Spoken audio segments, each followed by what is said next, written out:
요한복음 2장 보겠습니다. 사흘 되던 날에 갈릴리 가나에 혼인이 있어 예수의 어머니도 거기 계시고 예수와 그 제자들도 혼인의 청함을 받았더니 포도주가 모자란지라. 예수의 어머니가 예수에게 이르되 저에게 포도주가 없다 하니 예수께서 가라사대 여자여 나와 무슨 상관이 있나이까? 내 때가 아직 이르지 못하였나이다. 그 어머니가 하인들에게 이르되 너에게 무슨 말씀을 하시든지 그대로 하라 하니라. 거기 유대인의 결례를 따라 두세 통 드는 돌 항아리 6이 놓였는지라. 예수께서 저에게 이르시되 항아리에 물을 채우라 하신즉 아구까지 채우니 이제는 떠서 연회장에 갖다 주라 하시매 갖다 주었더니 연회장은 물로 된 포도주를 맛보고 어디서 났는지 알지 못하되 물떠온 하인들은 알더라. 연회장이 신랑을 불러 말하되 사람마다 먼저 좋은 포도주를 내고 취한 후에 낮은 것을 내거늘 그들은 지금까지 좋은 포도주를 두었도다 하니라. 예수께서 이 처음 표적을 갈릴리 가나에서 행하여 그 영광을 나타내시며 제자들이 그를 믿으니라. 12절까지 봤습니다. 그 요한복음은 표적의 책이라 하는 말씀을 드렸습니다. 여러 가지 기사와 이적 같은 것들을 말했는데 이것은 전부 다 어떤 표적을 얘기하려고 사인이죠. 그렇게 표적을 얘기하려고 쓴 것입니다. 다른 복음서와 달리 그래서 이런 어떤 뚜렷한 목적을 가지고 써졌기 때문에 2장 이후에는 계속해서 이 생명의 표적들에 대해서 이렇게 얘기를 하고 있습니다. 첫 번째 표적이 이제 물로 된 포도주입니다. 물로 된 포도주. 사흘 되던 날에 열린 갈릴리 가나의 혼인잔치에서 물로 된 포도주. 이것이 사인입니다. 그러니까 그 사흘 되던 날이라는 말은 성경에서 그 부활을 상징하는 그런 날입니다. 오늘, 내일, 모레. 요한은 이 날을 말하려고 사흘 되던 날이라는 말을 말하려고 1장에서 그 3번이나 다른 사건들을 다 이야기해 버렸어요. 3번이나. 그런 1장에서 말한 문제들은 그 혼인잔치 전에 있는 문제들이니까 이 문제들이 처리되고 나서 혼인잔치가 생긴단 말이거든요. 그러면 이제 우리가 요한계시록을 보더라도 19장까지 모든 문제가 다 처리되고 20장, 21장, 22장에서 이제 어린 양의 혼인잔치가 벌어지게 됩니다. 전쟁 중에는 결혼을 할 수 없잖아요. 시끄러운 통에는 결혼할 수 없어요. 조용해져야 되거든요. 그러니까 그 이전에 모든 문제를 다 처리하고 다음에 이제 결혼이 가능합니다. 왜 예수님께서 십자가를 졌는가? 왜 우리 문제를 해결하려고 하셨는가? 그것은 혼인잔치를 위해서.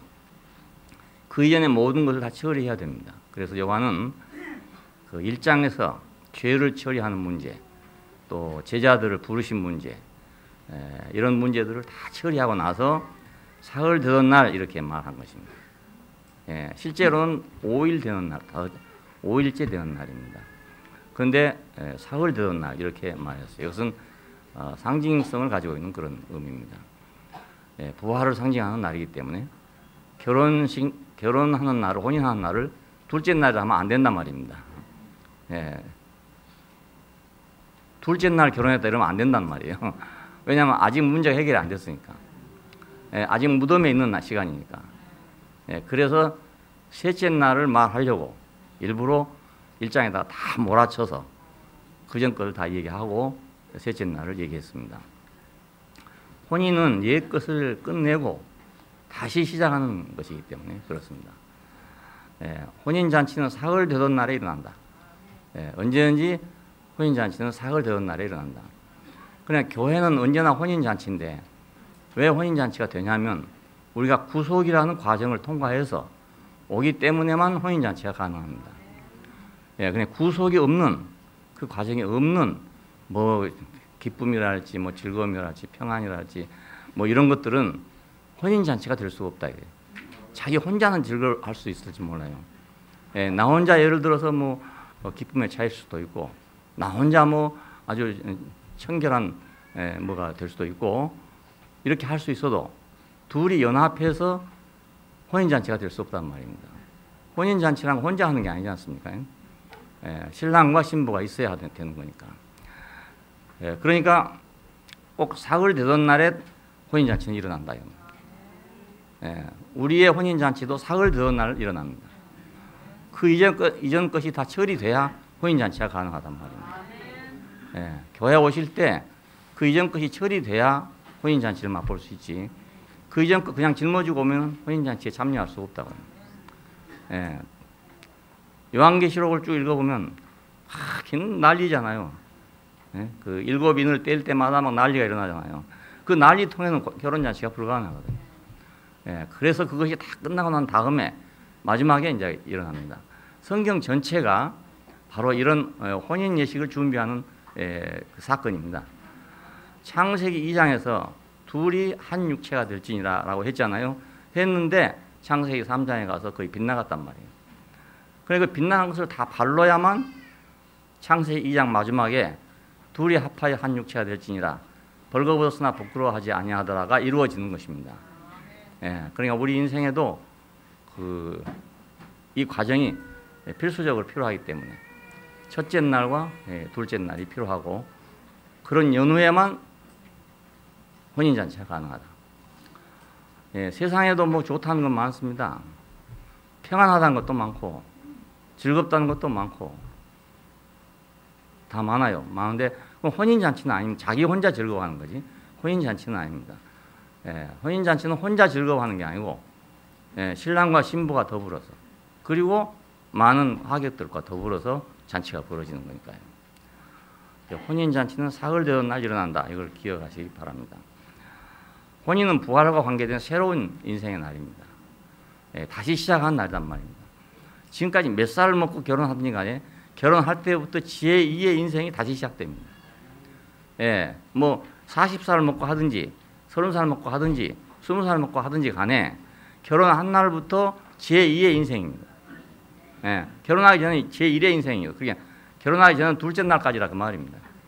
아무리 오래 있어도. 그래서 옛날 우리나라 풍습에는 결혼하기 전에는 남자들은 상투를 좋지 못하고 댕기를 따고 다녔다고요. 그냥 50살이 돼도 댕기를 따야 되는 거예요. 그리고 어디 가는데 하대를 받아요. 이렇게 나이가 많아도 총각이면 하대를 받습니다. 왜냐하면 아직 제2의 인생이 안 됐다 이 말이죠.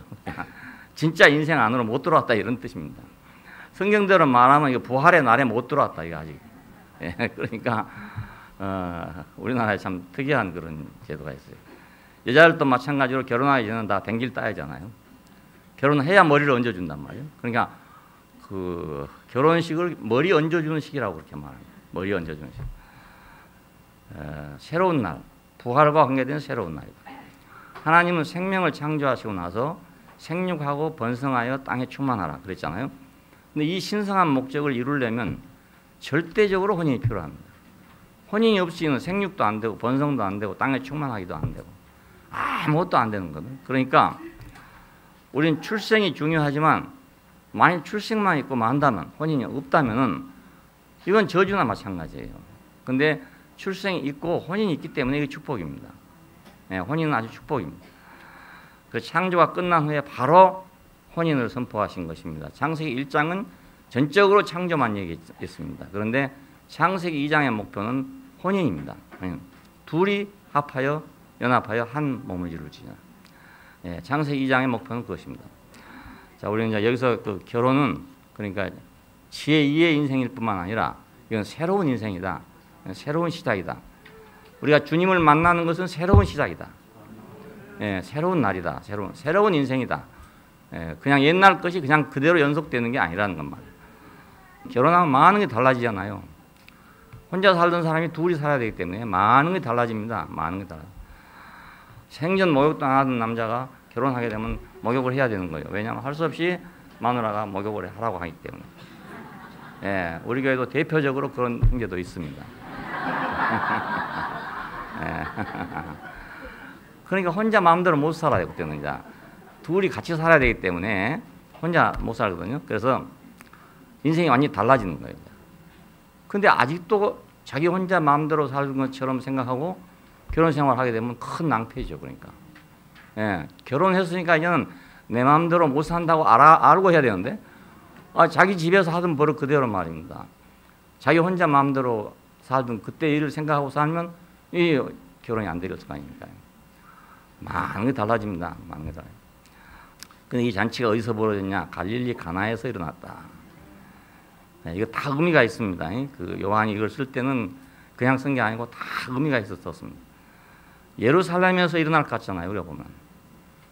예, 그 약속이 있고 성전이 있고 제사장들이 있고 랍비들이 있고 모든 그 하나님에 관한 모든 것을 갖추고 있는 곳이 예루살렘이란 말입니다. 예, 그런데 거기서 호인잔치가 일어난 게 아니고 갈릴리 가나에서 일어났다 이겁니다. 가나에서. 갈릴리란 말은 멸시받는 땅이라는 뜻입니다. 아주 변방. 그러니까 유대 땅에서 아주 변방이어서 그것이 이방 땅인지 유대 땅인지를 구별하기 어려울 정도로 그렇게 변방입니다. 예, 함경도 저 끝에 그 두만강변에 있는 그런 땅처럼 말입니다. 그렇게 된 거죠. 우리나라에서도 이제 최고로 저기 귀향을 나쁜 데 보내려면 함경북도 저 꼭대기 거리 보냈다 그래요. 갈릴리가 그런 곳입니다. 예, 그리고 가나라는 말은 그 갈대라는 뜻입니다. 갈대. 그러니까 갈대라는 건 상하기 쉬운 것이다. 상한 갈대를 꺾지 아니하시고 이런 말이 나오죠. 예, 그러니까 멸시받고 상하기 쉬운 땅이다. 이런 말이 됩니다. 갈릴리 가나에서 일어났다. 그럼 멸시받고 상하기 쉬운 세계에서 사람들에게서 혼인잔치가 벌어졌다 이거예요. 예, 이러니까 이제 이것이 아주 아이러니한 일이죠. 멸시받고 상하기 쉬운 곳에서 새 인생의 잔치가 벌어진다. 내가 이제 뭐 부유하고 넉넉하고 이럴 때 잔치가 이루어지면 좋을 것 같은데 그런데 이상하게 잔치가 안 벌어진단 말이에요. 그래서 뭐 결혼식 풍속들로 막 화려한 결혼장 제가 있잖아요. 드레스 하나에 막 몇 천만 원씩 한다든지 뭐 1억이 쏟아진다든지 뭐 하여튼 뭐 우리로서는 상상할 수 없는 그런 결혼식이 많단 말이에요. 근데 그러면 그것이 진짜 혼인 잔치가 되는 거냐? 그렇지 않단 말입니다. 이게. 그렇잖아요. 아무것도 없는 데서 만나지는 결혼이 그것이 참 아름다운 결혼이 된다고요. 예, 그건 조건 없이 만나지는 거니까. 그 화려한 결혼에는 조건을 얼마나 계산하고 만나겠습니까? 그렇잖아요. 그래 그 참된 결혼이 될 수 없죠. 네, 아무 조건이 없는 자리에서 만나진다면 그거야말로 참된 결혼이 아니겠어요? 예, 사랑도 그것이 참 사랑이 아니겠어요? 예, 그 상업적인 결혼이 아니니까, 인격적인 결혼이니까. 그러니까 그 결혼의 행복은 예루살렘에서 일어난 게 아니고 멸시받고 상하기 쉬운 곳에 일어났다. 예, 종교적으로도 이제 예루살렘은 종교의 중심지입니다. 근데 거기서 천국이 있을 것 같잖아요. 근데 반대로 거기서는 예수를 죽였고, 예? 예. 부활하신 예수는 다른 곳으로 갔다, 갈릴리로 갔단 말이에요. 예, 그러니까 새로운 세계는 갈릴리로 갔다. 예루살렘에서 가장 먼 곳으로 갔다. 이것도 아주 의미 있는 일이죠. 예, 새로운 세계, 새로운 희망, 예, 새로운 소망. 이건 어디가 있었냐면 예루살렘에서 가장 먼 곳에 있었다. 가장 먼 곳에. 예, 참 잔치는 언제나 그러니까 이렇게 세상에서 멸시받고 상하기 쉬운 곳에서 열리게 된다. 예, 이사야 53장은 그렇게 말하잖아요. 멸시를 받아 실어버린 바 되었으며, 예, 마태복음 12장에는 상한 갈대를 꺾지 아니하시고 이런 말이 나옵니다. 천국은 그러니까 그 영이 가난한 사람들 것이다 이거예요. 마태복음 5장에 보면 천국은 누구 것이냐? 그 영이 가난한 사람들 것이다. 자, 왜 이런 문제가 생긴가? 세상에서 부유한 데서 잔치가 생길 것 같은데 세상에서 부유한 곳에서 왜 잔치가 생기지 않고 가난한 곳에 천국이 생기는가? 이 지금 세상에서 멸시받고 상하기 쉬운 이거는 아담이 멸시하고 버린 것입니다. 아담이 멸시하고 버렸던 그것입니다. 바로 그것입니다. 우리가 꼭 뭐 물질적으로 가난하다 이 말이 아니고 아담이 버렸던 것, 아담이 싫어했던 것, 하나님이 정해주신 위치를 싫어했잖아요.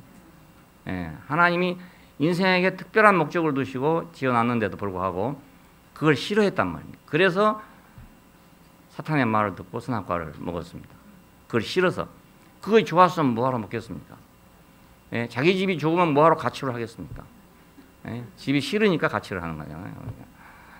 아담이 멸시하던 것, 그것이 지금 여기서 말한 세상에서 멸시받고 상하기 쉬운 것, 그것입니다. 아담이 멸시하던 것.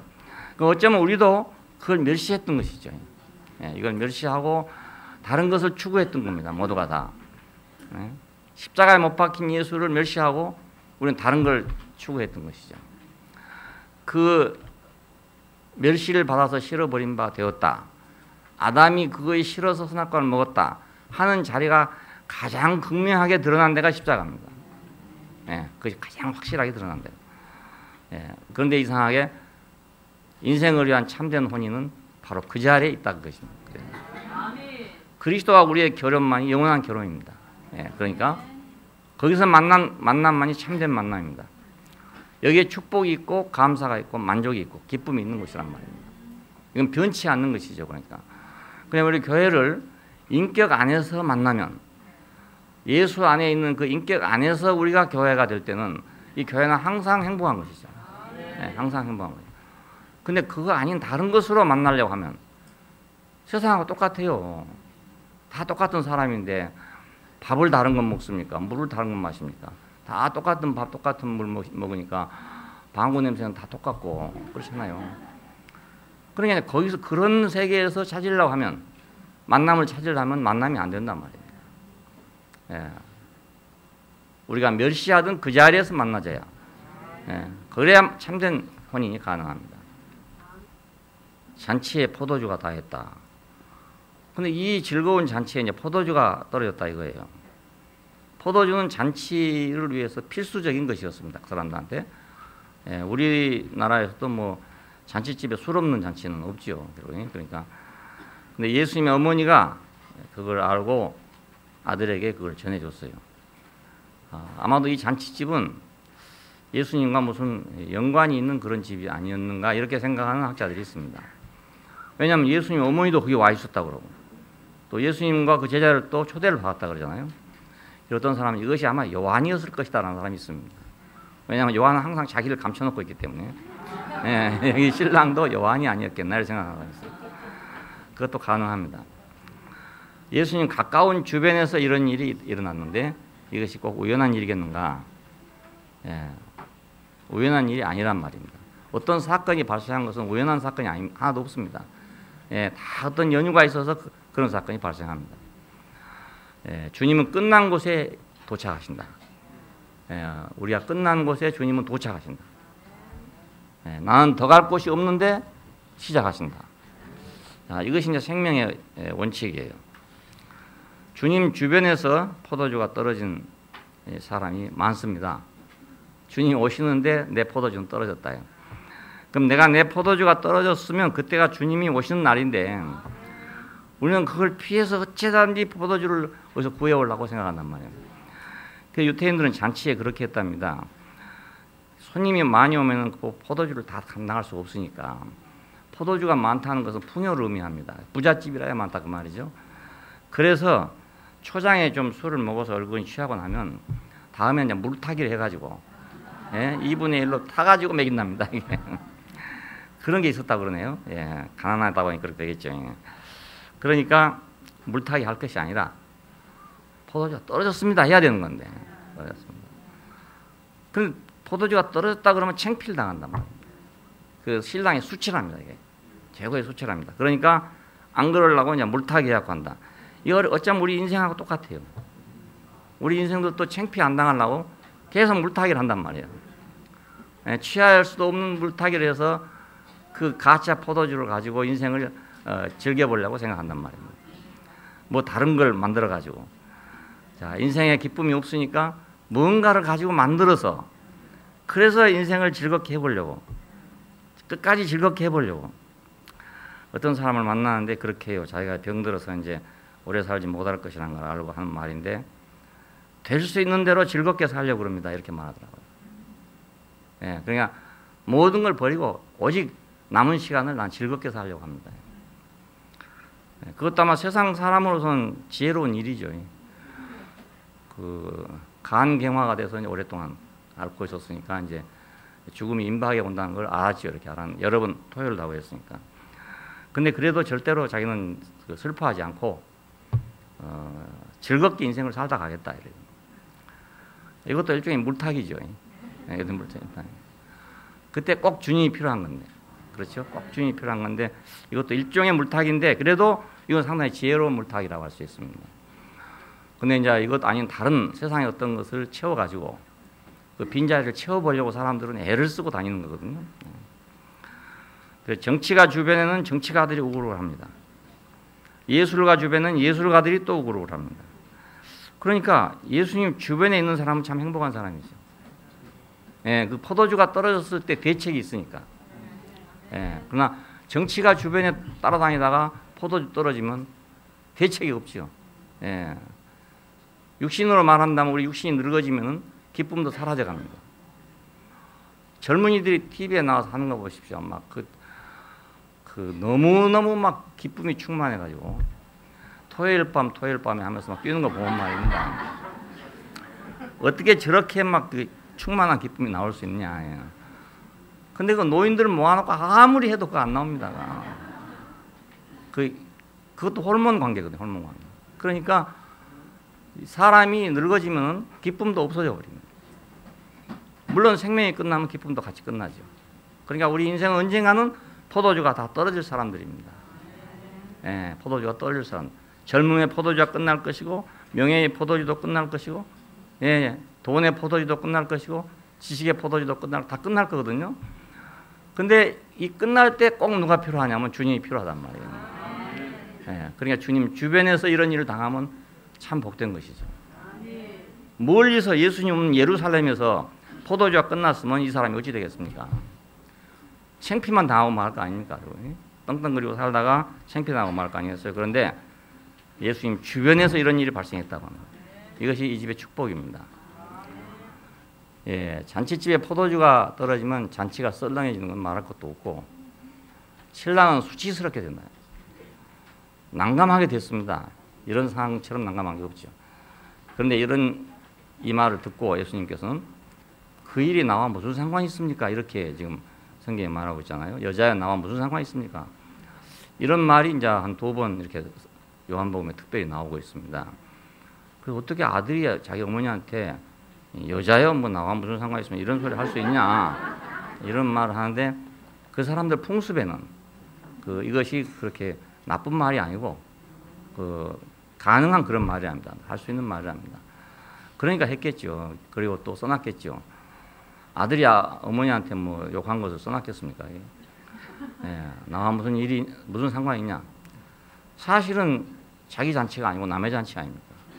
그래서 나하고 상관없는 일입니다. 이렇게 할 수도 있는 거잖아요. 그건 신랑 문제지 내 문제가 아닙니다. 이렇게 할 수도 있단 말입니다. 그런데 예수님께서는 여기서 그 육신의 생명이 다하면 잔치도 다하는 것이기 때문에 그렇게 된 것처럼 인생의 잔치는 언젠가 포도주가 다할 것이다 하는 겁니다. 예? 그러니까 단순히 이 집의 혼인만을 지금 보고 있는 게 아니고 우리 인생 전체의 혼인을 보시고 여기 개입하시게 됐어요. 인간적으로 생각하면 나는 관계가 없습니다 이 말이지만은 그러나 우리 인생 전체를 생각할 때 누구나 물론하고 다 포도주가 끝날 거다 이겁니다. 예, 그러니까 그때 주님이 개입해야 될 거 아닙니까?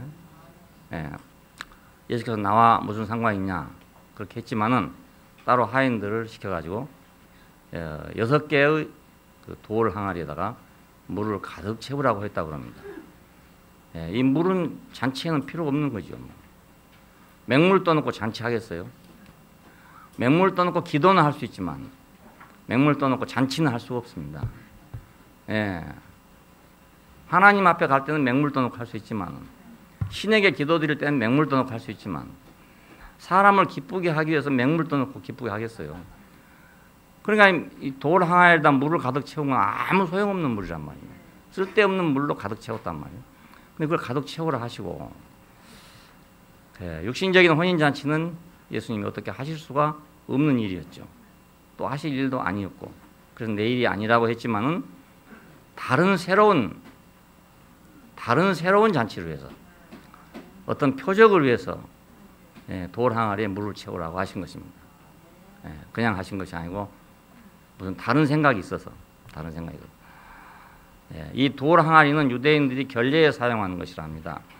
그런 결례란 건 이제 들어갈 때 씻고 나갈 때 씻고 하는 거, 손 씻고 발 씻고 하는 것입니다. 거기다 물을 떠놓고 들어갈 때도 씻고 나올 때도 씻고 하는 그런 건데, 그래서 깨끗하게 해야 하나님 앞에 갈 수 있다. 이런 것이 결례에 해당됩니다. 6개라고 한 것은 처음 창조를 말할 때 우리는 항상 6이라는 숫자를 얘기합니다. 예, 6째 날까지 첫째 창조를 마쳤으니까. 피조물을 말할 때는 항상 6을 말합니다. 6. 계시록에 가면 666이다 이런 말들이 나오잖아요. 그러니까 이건 짐승의 순이 곧 사람의 순이라 그랬는데, 이건 1차적인 창조의 숫자란 말입니다. 그래서 물이 2~3통 들어가는 항아리라고 그랬는데, 이 2~3통 들어가는 상당히 큰 항아리를 의미합니다. 무엇인가 많은 물을 담아놔야 될 그런 항아리죠. 여기서 그 한 통이라는 것은 1메트레 테스라고 하는데, 용량 단위로 39.5리터 정도랍니다. 한 통이. 그러니까 3통 들어간다고 생각하면 상당히 많죠. 예. 예, 계산해보면 굉장히 많습니다. 아주 큰 돌 항아리라고 할 수가 있어요. 첫 번째 창조 안에 있는 인간은 어떤 많은 것을 담아야 할 빈 그릇입니다. 이 돌 항아리처럼 뭔가를 담아야 할 빈 그릇이에요. 흙으로 빚으시고 생기를 불어넣으시니까 사람이 산혼이 됐다. 산혼은 하나님 생명으로 가득 채워야 할 빈 그릇이죠. 빈 그릇. 인간은 영이 아닙니다. 혼입니다. 빈 그릇이에요. 영이란 말은 생명이란 말이거든요. 내가 너에게 이런 말이 영이요 생명이다 그러잖아요. 그러니까 내가 만약 영이 있다면 생명이 있다는 뜻입니다. 생명. 사람 속에는 생명이 없단 말이에요. 그릇이에요. 혼이에요. 혼. 우리는 생각하고 느끼고 판단하고 있기 때문에 이걸 생명이라고 생각하지만 이건 생명이 아니고 이건 혼입니다. 혼. 그릇입니다. 무엇을 봐야 느끼지 안 보고 느낍니까? 예, 무엇이 들어와야 느끼지 안 들어오는데 느낍니까? 예, 아무것도 만일 상대가 없다면은 우리의 그 감각기관이라는 것은 그냥 그대로 멈춰 있을 겁니다. 그런데 무언가가 오기 때문에, 보이기 때문에, 만져지기 때문에 우리는 혼이 작동을 하는 거예요. 이렇게. 그 살아있다고 생각하지만 살아있는 게 아니고, 그건 그렇다고 죽은 건 아니지만 그릇입니다. 그릇. 산혼이라고 했습니다. 그 반응을 하니까 산혼이죠. 어떤 사람들은 생명은 느낌이다 이렇게 말하는 사람이 있어요. 그렇죠. 우리가 느낀다는 건 살아있다는 거 아니겠습니까? 근데 그건 사실은 영원한 생명이 아니고 산혼입니다. 예, 산혼은 하나님 생명으로 가득 채워져야 할 빈 그릇이란 말입니다. 근데 이 산혼을 단련하고 훈련하고 해가지고 영을 만들어 보려 한 게 인간 아닙니까? 영을 만들어서 자존자가 되보려고 생각하는 게 사람이라고. 그래서 우리말 성경에도 그렇게 번역해 놨어요. 요즘 새로 번역한 건 지금 달리 번역해 주시는데요. 그 사람이 생명이 된지라 해요. 생명이. 영이 됐다는 영. 그 불교에서 부처가 내 속에 있다는 것처럼 말입니다. 생영이 된지라 이렇게 번역해 놨어요. 생영이 아니고 산혼입니다. 산혼. 우리는 이것을 꼭 잊지 않아야 됩니다. 나는 혼이구나. 나는 산혼이지 내가 영이 아니구나. 예, 나는 생영이 아니구나 이런 걸 알아야 합니다. 내가 만약 영이라면 하나님이 필요 없죠. 예, 그렇잖아요. 천사도 영이기 때문에 하나님이 필요 없어서 이탈하고 나간 거잖아요. 내가 만약 영이라면 하나님 없이도 살 수 있다 그 말입니다. 예, 근데 혼이기 때문에 하나님으로 채워지지 않으면 안 된단 말이에요. 혼이기 때문에. 이것이 이제 온 피조물에게 다 똑같이 이렇게 적용됩니다. 예, 그러니까 내가 누구하고 연합을 왜 하게 되냐면 나에게 없는 것이 있으니까. 나에게 없는 것이 있으니까. 나 혼자 살 수 있게 되어 있지 않기 때문에 연합이 필수적으로 필요해요. 나 혼자 살게끔 안 되어 있기 때문에 어떤 모양으로든지 연합을 해야 됩니다. 어떤 모양으로 그것이. 그러니까 기왕에 연합을 하려면 새 예루살렘으로 갈 수 있도록 연합을 해야 안 되겠어요? 예, 기왕에 연합을 하려면 어떻게 연합하든지 연합은 해야 돼. 좌우지간에 혼자는 못 사니까.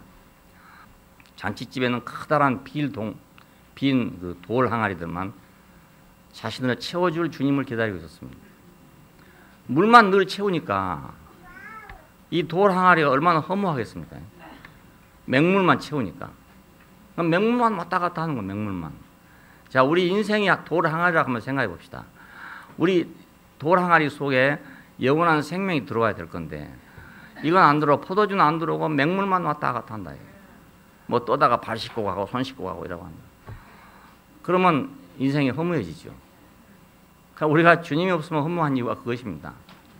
예, 주님 없으면 허무해져. 왜냐하면 맹물만 채워줬다가 나갔다 하니까. 예, 오래 놔두면 또 뭐 저기 썩고 말이죠. 그래서 부패하게 되고 돌 하나들만 자신을 채워줄 참 주님을 기다리고 있었다. 우리 인생이 그래요. 우리를 채워줄 참 주님이 필요하거든요. 여기서는 예수님이 개입하심으로써 상황이 역전됐습니다. 예수께서는 이 일에 들어오심으로써 상황이 역전됐습니다. 혼인잔치는 인생의 소망이고 최고의 자랑이고 기쁨입니다. 그러니까 옛날에는 혼인을 못하면은 그것처럼 비참한 게 없어요.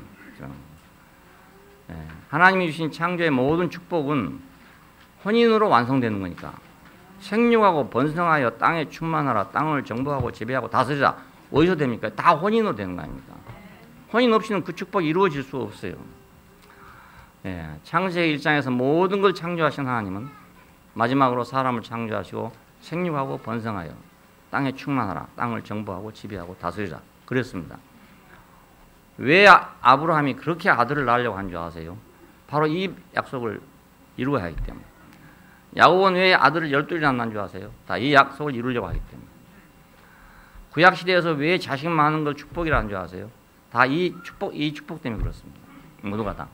지금은 아들이 많으면 자식이 많으면 가르치기 어려워서 조금 낳으려고 생각하지만은 결국은 인구가 많은 중국이 세계를 지배한단 말입니다.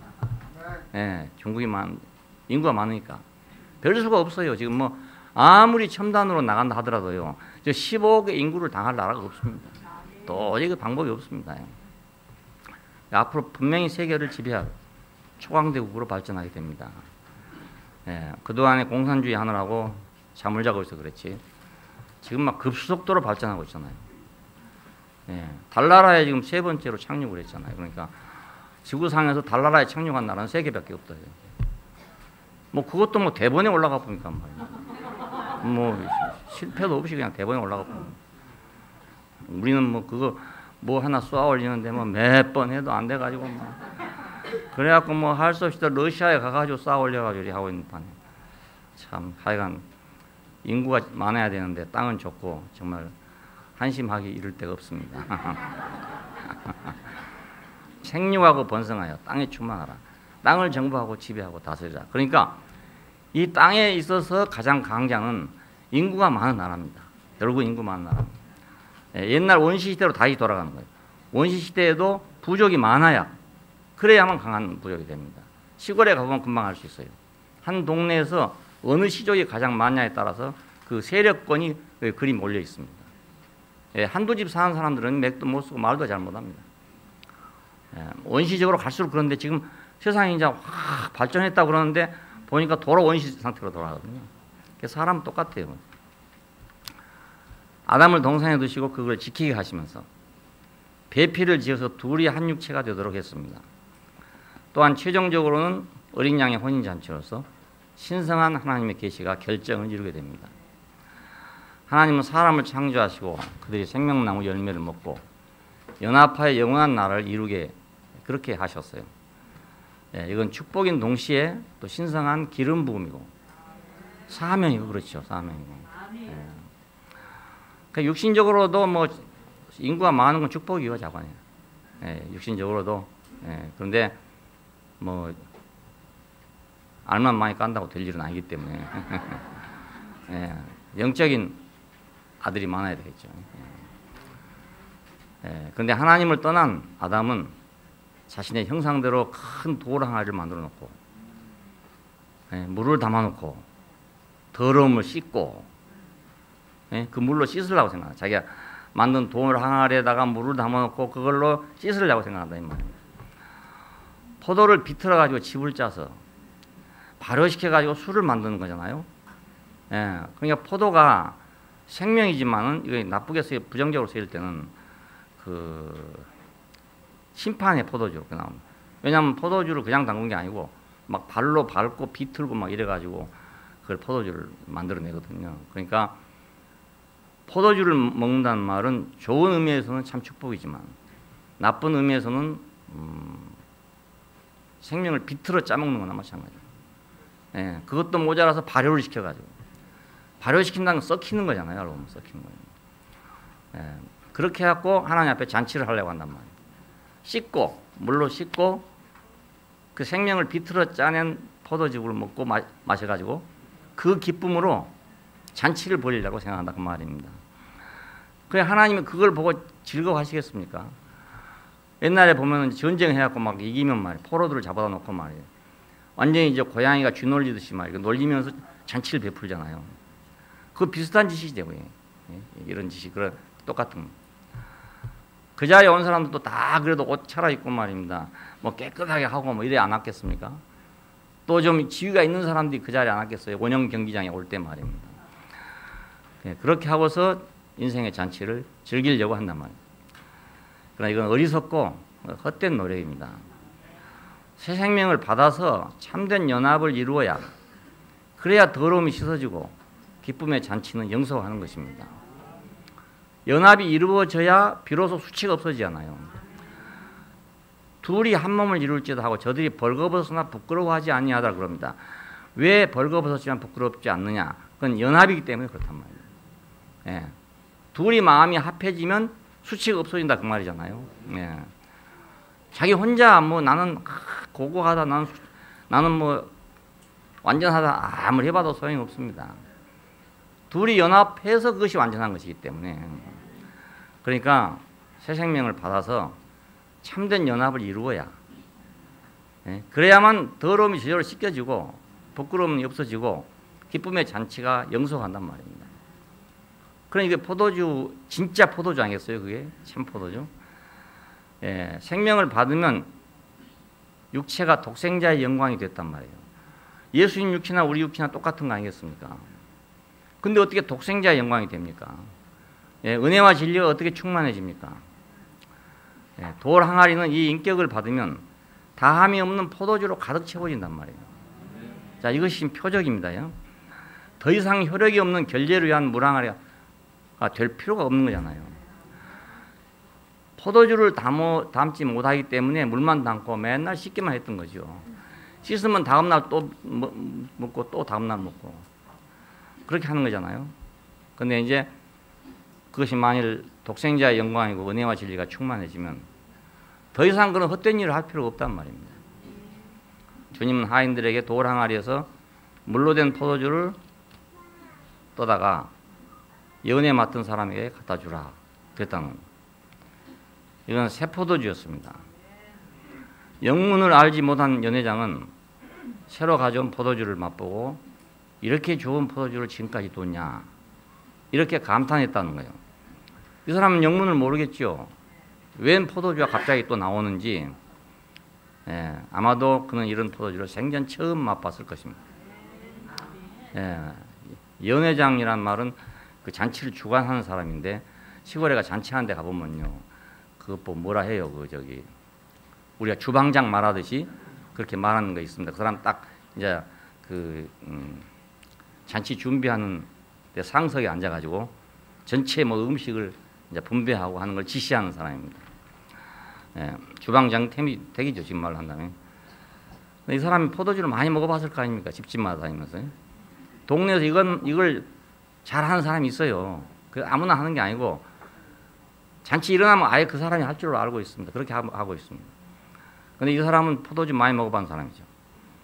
근데 이거 이상한 포도주를 먹어본 거 아니겠습니까? 새 포도주를 먹어본 거죠. 우리가 그리스도 안에서 다시는 생명으로 세상 앞에 설 때 세상은 우리를 맛볼 때 저거 전혀 못 보던 사람이네. 전혀 다른 사람이네. 이런 걸 느낄 거 아닙니까?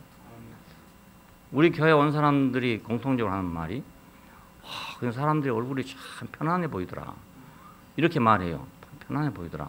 그러니까 그런 편안하게 보이는 얼굴을 못 봤다는 말 아닙니까? 지금까지 사람들 얼마나 많이 봤겠어요. 봤는데 저렇게 편안한 얼굴을 본 일이 없단 말이에요. 저 사람도 좀 편안하더라. 편안하더라. 뭐 돌을 닦아서 그렇습니까? 뭐 불공을 들여 그렇습니까? 그렇잖아요. 아무것도 여러분 한 일이 없잖아요. 근데 다 편안해져서 새 포도주를 먹었기 때문에 다 편안해졌어요. 그래서 사람들이 볼 때 그렇게 보이는 거거든요. 여러 번 말 들었어요. 그런 얘기를 많이 들었어요. 돌 항아리에서 기적이 일어난 겁니다. 돌 항아리의 기적이죠. 자, 이것을 예수께서 행하신 처음 표적이라고 했습니다. 처음 표적이다. 말씀이 육체가 되신 예수님 자신에 대한 처음 표적입니다. 이 표적을 누구의 표적이냐면 그 예수님의 생명에 대한 표적입니다. 지금 이 표적이. 앞으로 있을 여러 가지 표적이 있는데 이 표적들은 모두가 다 예수님의 어떠함에 대한 표적입니다. 그러니까 예수님 한 분이 와가지고 내가 하나님 아들이라 한다고 되겠습니까? 아니면 옆에 사람들이 다니면서 하나님 아들이라 한다고 되겠습니까? 생각해 보십시오. 한번 우리가 상상을 한번 해보세요. 어떤 사람이 와가지고 지금 중국에서는 전능자가 왔다는데 자기가 전능자라 한다 해서 우리가 믿어집니까? 옆에 사람 다니면서 막 계속 전능자라 한다 해서 우리가 믿어집니까? 나한테 메시지가 계속 와요. 이메일이 계속 온다고요. 전능자의 말을 들어야 된다고 막 온다고요. 모르는 사람이 아니고 아는 사람이 그래요, 나한테. 그건 내가 믿어집니까, 그게? 그렇지 않아요? 표적이 있어야 되겠죠, 표적. 그래서 예수님께서도 마찬가지로 자기 자신을 나타내기 위해서 어떤 표적들을 행하고 있습니다. 그것을 사도 요한은 포착을 해가지고 요한복음에다가 딱 집결해 놓은 것입니다. 그러니까 이 사람이 말씀이 육체가 된 사람이다 하는 말을 뒷받침하는 표적입니다. 이것이. 말씀. 물로 된 포도주. 이것은 말씀이 육체가 된 예수의 표적이죠. 예수께서 개입하심으로 잔치가 다시 시작되었고 끝없는 기쁨이 연속됐다. 6개의 돌 항아리에 가득 채워진 포도주는 아무리 마셔도 다 마실 수 없을 만큼 많은 양이란 말입니다. 계산해 보니까 내가 계산해보니까 700리터가 넘어요. 700리터라 하면은요, 그러니까 우리가 아는 큰 드럼통으로 몇 개입니까? 3통, 3개, 4개 되는 거잖아요. 어느 부잣집에서 이렇게 많은 포도주를 준비하겠습니까? 그러니까 이것을 볼 때 요한이 이걸 쓴 이유는 이 포도주는 아무리 부자라도 이렇게 많은 포도주를 준비할 수 없다는 걸 말하려고. 6개의 물 항아리, 두세 통 드는 물 항아리, 그걸 아구까지 채우라고 한 것입니다. 당시 어떻게 했는지 그건 모르지만은 요한의 생각 속에는 그 마셔도 다함이 없는 포도주를 지금 얘기하려고 그렇게 말했어요. 처음 준비한 포도주는 아무리 많이 준비해도 이렇게 준비할 수 없으면 결국은 떨어지게 돼 있단 말입니다. 우리 인생이 그렇잖아요. 우리 인생에 타고난 건 배운 건 아는 거 깨달은 건 많잖아요. 이거 아무리 많이 있어봤자 어느 때가 돌아오면 다 바닥이 난단 말입니다. 다 바닥이 나. 이병철 씨도 마지막에는 바닥이 나고 가잖아요. 그렇잖아요. 그만큼 많이 가졌어도 바닥이 난단 말이에요. 그러니까 아무리 많이 준비해도 한계가 있는 거죠. 내가 준비한 모든 것들이 그날이 올 때 그것이 나에게 무슨 도움이 되는가 이거예요. 포도주가 떨어지면 그만이란 말입니다. 생명이 다 하면 그만이잖아요. 내가 뭘 준비해 놨든지 간에 내가 늙어져서 생명이 다 해가면 끝난단 말입니다. 나한테 그 영원한 것이 될 수가 없으니까 한계가 있는 거죠. 그러나 주님이 새로 만든 포도주는 한량이 없다 이걸 말하려고. 그래서 두세 통 드는 돌 항아리에다 물을 가득 채우라 그런 겁니다. 가득 채워놔도 그 물로만 있다면 그건 한계가 있는 거란 말입니다. 생명의 원칙을 보여주기 위해서 이런 일을 하고 있어요. 결례는 더러움을 씻고 하나님 앞에 서려는 인간의 노력입니다. 이상하게 사람은 그 신 앞에 설 때 깨끗하게 씻고 서야 된다는 생각을 가지고 있습니다. 우리 조상들이 제사를 지낼 때도 그러니까 항상 정결하게 씻고 목욕 제거하고 새 옷을 입고 제사를 지냅니다. 그냥 잠바 입고 와갖고 제사 지내면 안 되거든요. 그건. 항상 깨끗하게 정결하게. 이건 하나님 앞에 똑같습니다. 그러니까 하나님 앞에 서려면 우리는 깨끗하게 씻어야 된다는 생각을 가지고 있어요. 이게 바로 결례입니다. 인간의 노력이죠. 그러나 씻고 또 씻어도 더러움 없어지지 않는다. 이게 우리 인생의 고백이잖아요. 아무리 씻어도 옷은 새 옷 입을 수 있고 몸은 목욕탕에 가서 씻으면 되는데 그 인생은 어쩐지 다 씻어지지 않는다 이거예요. 깨끗하게 하기 위해서 크고 많은 물 항아리를 만들어 놓고 거기다 물을 채워놓고 씻으려고 했지만은 아무리 씻어도 만족감이 없단 말이에요. 그 지방은 더운 지방이고 그 샌들을 신고 다니는 지방이잖아요. 그러니까 뭐 밖에 나가면 먼지가 막 있는 이런 지방입니다. 그러니까 나갔다 들어오면 꼭 씻어야 되지 그냥 들어갈 수가 없는 그런 형편이에요. 미국 사람들은 밖에 돌아다니다가 들어와도 그냥 신발 신은 채로 집에 들어가고 침대에 그냥 들어가고 그러거든요. 왜냐하면 먼지가 없어요. 돌아다니면. 우리나라도 지금 거의 그렇습니다. 신발 신고 다녀보면요. 비 온 날 아닌 것은 신발에 묻는 게 없습니다. 그래서 그냥 신고 들어가도 아무렇지 않아요. 우리는 관념상 집안에 신고 들어가는 건 좀 불결하게 생각하기 때문에 그렇지 실제로는 신발에 아무것도 안 묻었어요. 예. 미국 사람들이 왜 저 신발을 신고 저런 짓을 하나 이렇게 생각했거든요. 그런데 묻은 게 있어야지 아무것도 없어요. 차라리 신발을 벗으면 땀내 나고 냄새 나니까. 예, 그 카페트에 말입니다. 땀내 묻혀놓으면 어찌하겠습니까. 그러니까 신발 신는 게 훨씬 낫겠더라고요. 그래서 이 사람들이 신발을 신고 들어가는구나. 그렇게 알게 됐어요. 우리도 지금 바닥에다 카펫을 안 깔아서 그렇죠. 카펫 깔면 여름에 맨발로 들어오면요. 다 베레 풉니다. 근데 신발 신고 들어가야 돼요. 신발 신는 게 더 깨끗하단 말이에요. 그러니까 씻기 위해서 물 항아리가 필요했지만 만족이 없다 이건. 포도주는 힘껏 준비했겠죠. 자기 집에 있는 대로 준비했을 거 아닙니까? 근데 먹다 보면 또 부족하게 마련이죠. 물은 많이 준비해도 더러움을 다 씻을 수 없고 늘 부족하고 이것이 바로 인생입니다. 우리 인생이 그렇습니다. 씻어도 다 씻어지지 않고 준비해도 또 부족하고 그게 인생이거든요.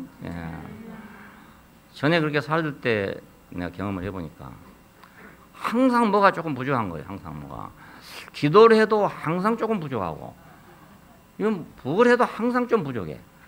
씻어봐도 항상 좀 부족하고 뭔가 항상 부족한데 난 그때 그렇게 생각했어요. 아, 하늘은 멀어가지고 아무리 해도 다 할 수 없구나 이런 생각했어요. 그 시골에 가면 이제 장대가 있잖아요. 막대 긴 거요. 그걸 가지고 이제 하늘을 닿으려고 생각해보면 안 닿잖아요. 그럼 뒷동산에 올라가면 닿을 것 같잖아요. 근데 안 닿거든요, 그것도. 아무리 올라가도 안 닿습니다, 하늘은. 그래서, 그런 모양이다. 하늘과 땅은 이렇게 뭔가 보다. 이렇게 생각을 했어요.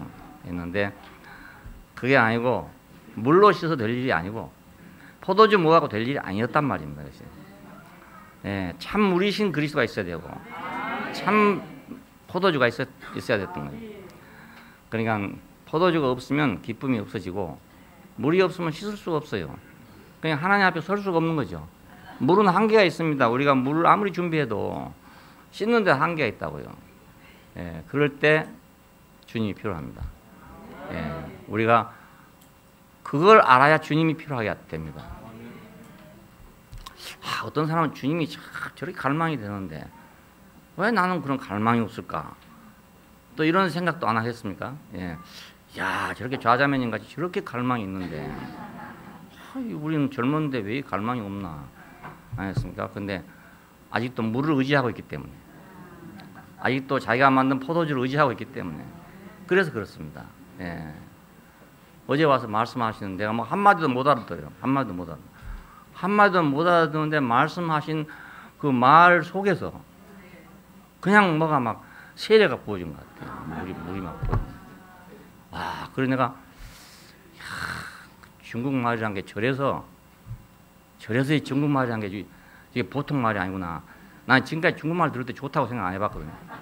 왜냐하면 영어만 훨씬 못하잖아요. 왜 들으면 영어가 훨씬 유창하고 부드럽고 좋습니다. 중국말 들으면 슈슈해서 하고만 무슨 소리인 거냐. 근데 와, 어제 할머니가 말씀할 때 들어보니까 야, 중국말 저렇게 되는구나. 그걸 알았어요. 공자가 예약을 좋아하는 분이잖아. 예약을 좋아하는. 근데 왜 공자가 예약을 좋아했을까 하는 생각이 들어요. 야, 공자가 왜 나왔냐? 공자님 사상의 그 집결서라고 할 수 있는 그 서전 시전 아닌가 시전. 예, 그게 전부 다 노래입니다 노래. 예, 그러니까 어떻게 그런 우리가 생각하는 성인이잖아요 성인인데 예학에 능통한 사람이에요 예학에 능통. 예, 그러니까 그 예학을 통해서 사상이 그 발전하고 사상이 정결케 됐다고 할 수 있죠. 어저께 처음 그걸 느꼈어요. 막 뭐가 막 터져 나오는데요. 속에 있는 뭐가 막 분출돼 나오는데 우리 말로는 그렇게 표현할 수가 없어요. 예, 우리 언어는 그런 언어가 아니거든요. 그러니까 무슨 언어라고나 하여튼 음절을 중요하게 생각하는 그런 언어니까 우리말 알아듣긴 쉬워요. 이렇게 처음부터 끝까지 음이 똑같으니까. 근데 저렇게 이제 저 성조를 이용한 언어는 처음 말만 크지 뒷말은 무슨 말 하는지 몰라. 우리가 영어 배우기 어려운 게 그겁니다. 액센트만 크게 줘버리고 뒤에는 시집을 해버리기 때문에 이건 무슨 소리인지 모른다고요. 이건 예, 무슨 말 하는지 몰라. 근데 그게 감동을 탁 줄 때는 말입니다. 바로 그게 필요하더라고요. 시적인 언어라고 할 수 있어요. 그러니까 이럴 때 꼭 주님이 필요한 거죠. 아, 포도주가 다 해가는구나. 물은 씻어도 이거 다 함이 없구나. 이럴 때 주님이 필요한데 인생에 그걸 모르고 씻으면 되지. 포도주 먹으면 즐거울 수 있지. 이렇게 생각하고 있기 때문에 주님이 와도 포도주 떨었다는 소리 안 한단 말입니다. 주 예수님의 이름 안으로 우리가 침례를 받으면 모든 더러움이 있어지고 다함이 없는 포도주가 있으므로 인생의 잔치가 끝이 없게 된다. 그러니까 사람이 나이가 들면 말입니다. 노인이 되면 모든 낙이 다 끊어진다. 예, 육신의 아까 말한 그 즐겁게 하는 호르몬이 끝나면 다른 것도 다 끝난다. 같이 끝난다고요. 그러니까 기쁨도 없고 충격도 없고 감동도 없고 이런 거예요. 늙으면 점점. 그런데 85세 할머니인데 와, 젊은이도 저런 감동을 할 수가 없어요. 예, 완전히 살아있잖아요. 막 살아있어요. 무슨 말 하는지는 모르지만.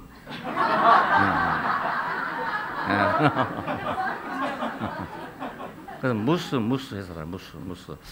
여러 번 들으니까 무스 하는 게 목사 보고 무스를 하는구나. 그렇게 알아들었어요. 무스. 예. 그러니까 그리스도 포도주로 취한 사람은 나이가 늙어도 그게 쇠하지 않고 그 새로운 기쁨이 막 속에 솟아나는구나. 새술에 취했구나 이거를. 다함이 없는 포도주잖아요. 그러면 이제 인생의 잔치가 끝이 없는 거예요. 네, 나이가 들어도 끝이 없는. 여러분 젊은이들 지금은 뭐 좋은 일도 많고 즐거운 일도 많고 갈 곳도 많고 오란 데도 많고 그렇잖아요. 근데 나이가 많아지면 갈 곳도 없고 오란 데도 없고 재밌는 것도 없고 아무것도 없어요. 소녀 시절에는 뭐 소똥만 굴러가는 거 봐도 막 배짱이 웃는다는 거예요. 아이고. 요즘 아이들 만나서 한 거 보세요. 뭐 아무것도 아닌 일인데 너무 재밌어가지고 막 어쩔 줄 모르고 즐거워하거든요. 그거 다 호르몬 때문에 그렇습니다. 그 인생의 어떤 포도주가 호르몬이란 말이에요. 그 끊어지면 그 기쁨이 다 안 돼. 도저히 안 돼. 울려 해도 눈물도 안 나고 아무것도 안 돼. 그런데 주님으로 침례를 받으면 인생의 잔치가 끝이 없게 된다. 그냥 그분이 깨끗하게 하는 물이 되고 그분이 기쁨이 되는 포도주가 된단 말이에요. 물은 포도주가 됐습니다. 물은 포도주가 됐다. 자, 이런 일이 세상에 있겠습니까? 물이 어떻게 포도주가 됩니까? 물이 포도주 될 방법은 없다고요. 무슨 방법 없어요. 결례를 행하는 데 밖에는 쓸 수가 없어요. 이 물이란 게. 포도주 될 수는 없어요. 물이 기쁨을 일으키는 그 포도주가 되어갖고 새 생명의 잔치의 중심이 됐잖아요. 지금 여기서는. 그러니까 물이 포도주만 된다면 그러면 잔치는 계속할 거 아닙니까? 물이 포도주만 된다면. 야, 화석연료를 사용하고 있다가 이거 바닥에 나가는데 전기 모터가 지금 나오고 있습니다. 전기 자동차가. 전기 자동차도 또 불을 떼야 되거든요. 근데 물로 가는 자동차, 수소 자동차가 나온다. 그러면 이제 물로 가면 되니까 길거리에다 수도꼭지만 만들어 놓으면 되는 거라. 물 떨어지면 물만 넣어주면 또 가니까. 그러니까 그런 날이 돌아오게 되면 미세먼지도 안 올 것이고 얼마나 좋겠습니까? 예. 물로 수소를 만들어서 자동차를 움직일 수 있는데 물로 포도주를 만들 수는 없단 말이에요. 예. 근데 물로 된 포도주를 지금 얘기하고 있습니다. 왜 물로 된 포도주를 말하고 있냐? 이건 육체로 된 독생자를 말하려고 하는 거예요. 예, 육체로 된 독생자의 표적이에요, 표적. 육체로 어떻게 독생자가 되겠냐는 거예요. 예? 육체가 어떻게, 저주받은 육체가 다시는 내 영이 육체와 함께 하지 아니하리라고 했던 그 육체가 어떻게 그 육체로 독생자가 될 수 있냐 이 말입니다. 어떻게 물이 결례에 쓸 수밖에 없는 그 물이 포도주가 될 수 있느냐. 똑같은 이치 아닙니까? 예, 물로 된 포도주, 육체로 된 독생자. 그러니까 물로 된 포도주는 육체로 된 독생자의 표적이죠. 예. 사도 요한은 지금 이 물로 된 포도주 얘기를 하면서 육체로 된 독생자를 말하려고 지금 얘기하고 있습니다. 육체가 독생자가 됐지 않냐 이겁니다. 육체가 독생자가 됐으면 물이 포도주가 될 수도 있지 않나 이거예요. 야, 참 신기한 분이에요, 신기한 분. 물로 된 포도주는 잔치를 풍성하게 하고 온전하게 하죠. 육체로 된 독생자는 은혜와 실제로 충만해가지고 인생을 온전하게 한단 말입니다. 그러니까 물로 된 포도주가 잔치를 풍성하게 하나, 육체로 된 독생자가 인생을 풍성하게 하나, 마찬가지란 말입니다. 그래서 이게 사인입니다. 사인. 표적입니다. 표적. 우리는 표적을 보고 하나님을 아는 것입니다. 그러니까 이 표적을 보고 하나님을 모르고 1, 2, 3, 4로 계산하고 있으면 절대로 하나님을 알 수가 없어요. 예, 하나님은 표적으로 자기를 나타내신 분입니다. 표적으로. 그러니까 어떤 사인으로 자기를 보이신 분이라고요. 모세에게 사인을 했어요. 그래서 모세가 알아보고 간 것입니다. 사도 바울에게 사인을 했어요. 사도 바울이 그 사인을 보고 주여 누이십니까? 이렇게 한 겁니다. 예, 그러니까 우리가 우리 삶에서 오는 사인이 있는데 그 사인을 무시해버리면 과학적으로 하나님 어디서 시험관에 증명하겠습니까? 없어요, 없어요. 그렇게 생각하는 사람은 하나님 만날 수가 도저히 없어요. 예, 옆에 와서 얘기해도 안 되거든요. 그러니까 물로 된 포도주 어떻게 가능하겠냐고만 생각할 것이 아니고 물로 된 포도주는 육체로 된 독생자다. 예, 육체로 된 독생자다요. 자, 사람이 어떻게 독생자가 되겠냐? 사람이 독생자가 될 수가 없잖아요. 분명히 없는 거라고요. 그런데 독생자의 영광이요, 그렇잖아요. 어떤 사인을 보고 한 말입니다. 예수를 만난 사람들도 예수님이 어디가 막 써진 것도 아니고 그려진 것이 아니지 않습니까? 예수님에게서 나타났던 사인을 보고 독생자의 영광이요 은혜와 진리가 충만하더라. 자고로 하나님을 본 사람이 없지만은 아버지 품속에 있는 독생하신 하나님이 나타냈다 이렇게 말한 것이지 사도들이라 해서 우리하고 다른 어떤 걸 본 건 아니란 말입니다. 예수님께서 뭐 어디 감춰놓고 말입니다. 가슴에다가 뭐 별 몇 개 달아놓고 있다가 아는 사람한테 보여줬겠어요? 예. 우리하고 똑같아요. 우리가 예수를 봐도 똑같고 그 사람들이 예수 봐도 똑같을 거란 말입니다. 그런데 이 사도들은 거기서 사인을 봤단 말입니다. 사인을. 표적을 봤어요. 표적을 봤어요. 예수께서는 이 처음 표적을 갈릴리 가나에서 행해서 그 영광을 나타내심에 제자들이 그를 믿었다고 했습니다. 처음 표적을. 자, 이건 이제 다른 복음서에 없는 표적입니다. 이것은 마태나 마가나 누가에 다 없는 표적이에요. 이 갈릴리 가나의 혼인잔치에서 물로 된 포도주란 말은 다른 복음서에는 없어요. 예. 왜냐하면 다른 복음서에서는 성령으로 잉태했다 어쨌든 이렇게 말하고 있잖아요. 근데 요한복음 1장에서는 말씀이 육체가 돼요. 그렇게 말하잖아요. 말씀이 육체가 돼요. 지금 말씀이 육체가 되어를 지금 말하는 표적입니다. 이것이. 예.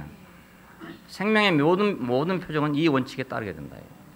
예. 우리가 영원한 생명의 원칙은 이 처음 표적의 그 원칙을 따른다 그 말입니다. 그리고 우리가 예수를 알 때 가장 중요한 것은 물로 된 포도주를 알아야 된단 말입니다. 예, 물로 된 포도주를. 예. 예, 이거 처음 표적이니까. 왜 처음 표적이라고 했냐? 그리고 처음 표적을 왜 이걸 선택했냐 이겁니다. 처음 표적을. 이 표적을 요한이 선택할 때는 뜻이 있어 선택했다고요. 의미가 있어 선택을 했어요. 그러니까 앞으로의 모든 표적은 예수님을 아는 모든 사인은 이 원칙에 따른다 그 말입니다. 물로 된 포도주, 물로 된 포도주. 예, 육체로 된 독생자. 자, 여기 사흘되던 날 있죠. 이건 부활의 날이죠. 갈릴리 가나에서 일어났다고 그랬죠. 예, 물로 된 포도주를 말했죠. 이건 육체로 된 독생자의 표적입니다. 예, 사흘되던 날 우리가 알아야 육체로 된 독생자를 알 수가 있어요. 사흘되던 날을 알아야. 갈릴리 가나를 알아야 우리가 육체로 된 독생자를 알 수 있단 말입니다. 예, 그 멸시받고 그 상하기 쉬운 그 어떤 것, 아담이 버렸던 것, 아담이 버리고 한 것, 선악과만 못하기 때문에 버리고 한 것, 예, 거기서 예, 이 잔치가 벌어졌어요. 예, 물이지만 거의 포도주가 됐어. 자, 이거 모두 사인입니다. 전부 사인입니다. 갈릴리는 아담에게 멸시받는 것이고, 가나는 상하기 쉬운 것이고, 상하기 쉬웠으니까 사탄에게 속았지요. 상하기 쉽지 않았으면 사탄에게 속겠습니까? 돌 항아리는 모양이 멀쩡한 빈 그릇이에요. 예? 모양은 멀쩡해. 그런데 속이 비어있단 말이에요. 인생은 돌 항아리와 똑같아요. 모양이 멀쩡해. 멀쩡한데 속이 비어있어요. 물은 깨끗하나 결례를 행하는데 사용되므로 허무한 것이잖아요. 그러나 생명은 모든 걸 부정해서 긍정으로 바꾼다. 자, 부정해서 긍정으로 바꾸는 것이 생명이다. 야, 그러면 물로 된 포도주, 그건 부정해서 긍정으로 바꾸는 거잖아요. 자, 육체로 된 독생자, 부정해서 긍정으로 바꾸는 거잖아요. 예, 예수님께서 오신 것은 바로 이 생명으로 왔단 말이에요. 우리가 예수를 신하고 그를 받아들이고 그를 우리가 영접하게 되면, 그분으로 우리가 침례를 받게 되면 우리는 모든 우리가 가지고 있는 부정이 반대로 긍정으로 바꿔진다. 저주밖에 안 되는 육체가 독생자의 영광이 된다. 네, 평생 뭐 씻기만 해야 되는 물이 포도주가 된다. 네. 이건 아주 시적인 것이잖아요. 그 수학적인 것이 아닙니다. 아니고 시적인 것입니다. 누구든지 이것은 다 자기의 경험이잖아요. 아까 할머니가 나와서 말씀한 것처럼 그 뭐가 변화가 일어났잖아요. 변화. 지난번에 김 목사가 와서 말한 것도 어떤 변화가 일어났다 이 말. 변화가. 그 물로 포도주 됐다 이 말입니다. 물로 포도주 된 거. 물로 된 포도주가 지난주에 왔다 갔어요. 그리고 물로 된 포도주가 오늘 또 왔지 않았죠. 예, 물로 된 포도주가. 예. 예, 우리 가운데 지금 물로 된 포도주가 다 앉아 있어야 했잖아요. 항아리에 6개만 있는 게 아니고 지금 수백 개 여기 있습니다. 예. 우리는 다 돌 항아리였어. 돌 항아리. 뭔가로 채워야 할 돌 항아리. 물만 채우기 때문에 허무했던 돌 항아리. 예. 근데 주님을 만나니까 포도주가 채워졌단 말입니다. 예. 우리의 잔치는 영원하게 됐습니다. 예. 기도하십시다. 예. 감사하신 아버지 하나님. 빈 돌 항아리. 생기기는 멀쩡하게 생겼지만 속이 비어 있어서 내용이 없고, 헛된 사람들이 와서 물이나 담아놓고 결례를 행하던 그런 돌 항아리를 포도주가 되는 돌 항아리가 되게 하신 것을 감사합니다. 예, 물처럼 아무 맛도 없는 것을 포도주처럼 달고 맛있게 만드신 것을 감사하고, 우리가 이 부정적인 모든 상황을 가지고 있는 것 같지만 주님께서는 이걸 긍정적으로 바꾸셔서 하나님의 경륜의 결정을 이루기 위해서 우리를 인도하신 것을 감사합니다. 여기 있는 우리 모든 돌 항아리들이 주님으로 말미암아서 포도주로 가득한 돌 항아리들이 되기를 원하고, 맹물 같은 우리 인생들이 주님으로 말미암아서 포도주가 되게 하여 주시기를 원합니다. 물로 된 포도주, 육체로 된 독생자가 우리 앞에서 보여주신 사인을 우리가 놓치지 않고 얻게 되기를 원합니다. 주님이 주신 표적을 우리가 소중하게 받을 수 있게 해주시기를 원합니다. 주 예수님 이름으로 기도합니다. 아멘.